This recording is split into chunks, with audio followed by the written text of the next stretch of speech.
बच्चों, let's read the question.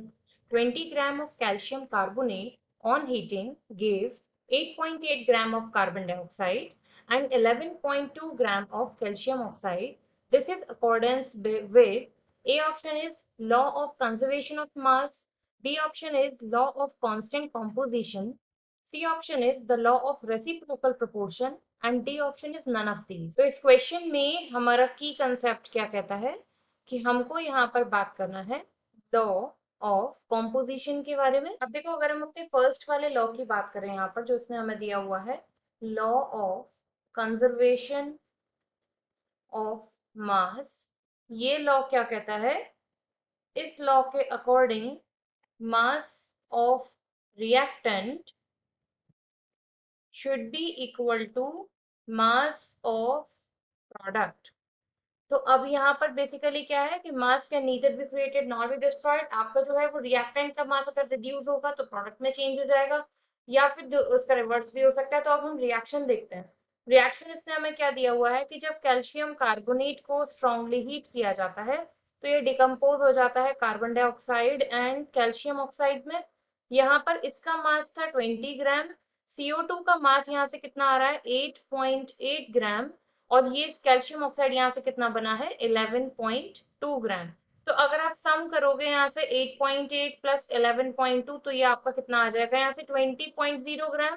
तो इसका मतलब आपको एक कंफर्म हो गया कि जो रिएक्टेंट का मास है वो रिएक्टेंट प्रोडक्ट के मास के इक्वल हो रहा है।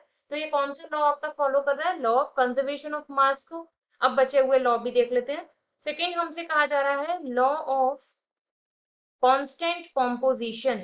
ये लॉ ऑफ कांस्टेंट कॉम्पोजिशन क्या कहता है कि कोई भी कंपाउंड या मॉलिक्यूल, चाहे आप नेचर से ले रहे हैं चाहे आप उसे लैब में बना रहे हैं, उसका कॉम्पोजिशन हमेशा सेम रहेगा। फॉर एग्जाम्पल अगर हम CO2 की बात करें तो यहाँ मॉलिक्यूल्स का रेशियो अगर 1:2 है एटम्स का, तो ये हमेशा सेम रहेगा। 1:2 की फॉर्म में ही कार्बन डाइऑक्साइड आपको हमेशा मिलेगा। अगर यहाँ पर आप आइसोटोप्स ना लें तो, अगर यहाँ पर सेम हम उसकी बात कर रहे हैं कार्बन की, तो फिर ये हमेशा आपका नेचर चाहे लैब में एज इट इज ही बनने वाला है।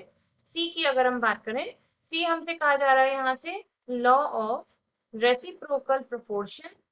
ये लॉ ऑफ रेसिप्रोकल प्रोपोर्शन क्या कहता है? कोई भी 3 एलिमेंट्स या कोई भी 2 एलिमेंट जब इस तरीके से कंबाइन करते हैं तो यहाँ पर जो थर्ड एलिमेंट के साथ मिलकर जो उनका रेशियो आएगा वो हमेशा सेम या फिर एक होल नंबर में आता है। जैसे C और H की बात करें तो ये हो गया हमारा CH4, C और O से मिलकर बन जाएगा हमारा CO2 और H और O से मिलकर बन जाएगा H2O।